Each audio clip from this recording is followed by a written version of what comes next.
for those of you interested, I am using the Naturehike 65 plus 5 or 60 plus 5 liter Rock Series pack on this adventure. I've got this sucker loaded down this time, probably pushing close to 30 pounds, probably 27, 28 pounds. So we're gonna see how it does. This will be a real test. I've got it loaded to the max. As you can see, it's up to the back of my neck, the back of my head. So, because I'm carrying more gear, a lot more food this time. And it's supposed to get pretty nippy. So we'll see. The load's probably gonna be down in the 30s. We'll see how the bags do. The Naturehike bags that we've got. Hopefully we won't freeze to death.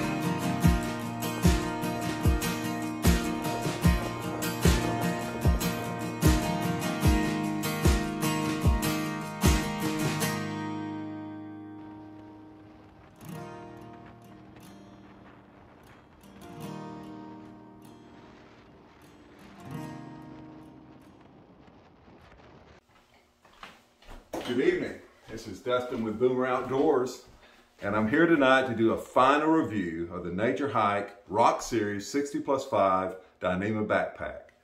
As many of you know, I bought this backpack back in April of this year, and I've done a couple of other reviews on it, but I wanted to do one final review. I've taken it out on a couple of other adventures, totaling maybe 40 miles of hiking and backpacking, but I really bought this to take to Glacier this year, which we just got back a few weeks ago.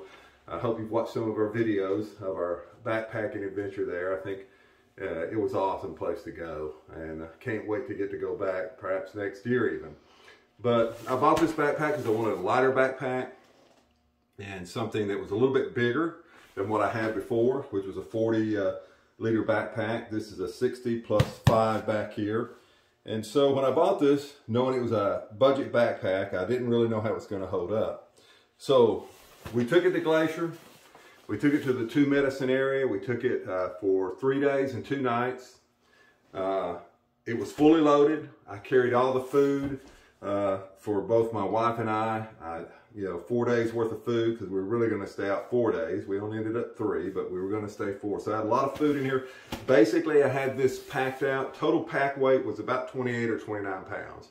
I've actually packed it as close as I could remember it to being packed when we were there. It had a little bit of extra gear because it was getting cold at night. The temperatures at night were down in the mid-30s, almost to the freezing point. So we took a little extra layers of clothing with us, and so that increased the weight too. Normally my pack would probably weigh about 23 or 24 total pounds for 4 days, but I took a little extra stuff with us. And so I just wanted to let you know, this pack performed excellent. The hike we did was in the Two Medicine area. We hiked up to Cobalt Lake, which was basically a 6-mile hike. Went up about 1,600 feet in elevation, camped there that night. The next day we went over Two Medicine Pass and Chief Lodgepole Peak. That was going up about another 1,100 feet. And that afternoon, after crossing the peak and going over the pass, we dropped down about 2,880 feet to the Park Creek campground. Camped that night. The next day, we hiked back up the 2,880 feet in 3.8 miles, went over Chief Lodgepole Peak, got back down to Cobalt Lake, and my wife and my son, they wanted some pizza. They were hungry, and so they wanted to hike on out. So we hiked the 5.7 or 8 miles out for a total of nearly 12 miles that day.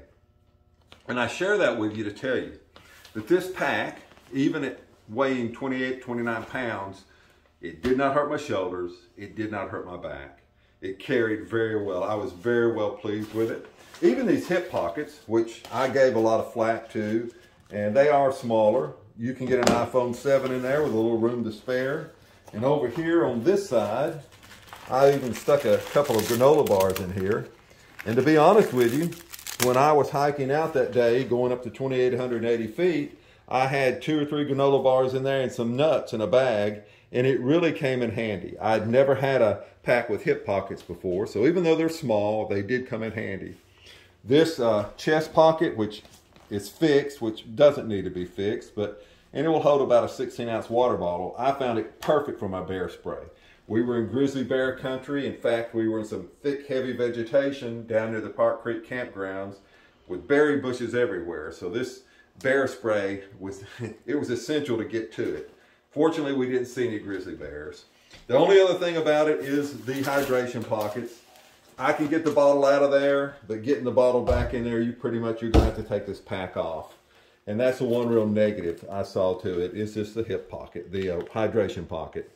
Now, I will tell you, I did make some statements in my early reviews that you needed to be about 6 feet tall to wear this pack.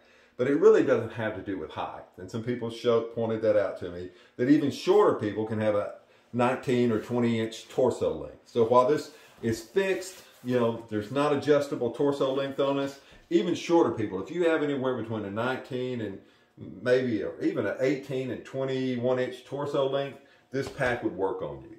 So overall, I'm going to tell you, for a budget backpack, the manufacturer I said is Naturehike, which I think my wife has shown you that already. It's a Chinese company. This one's made of Dyneema. It weighs about 2 pounds, 12 ounces. I'm very, very pleased with this pack. I give it 2 thumbs up.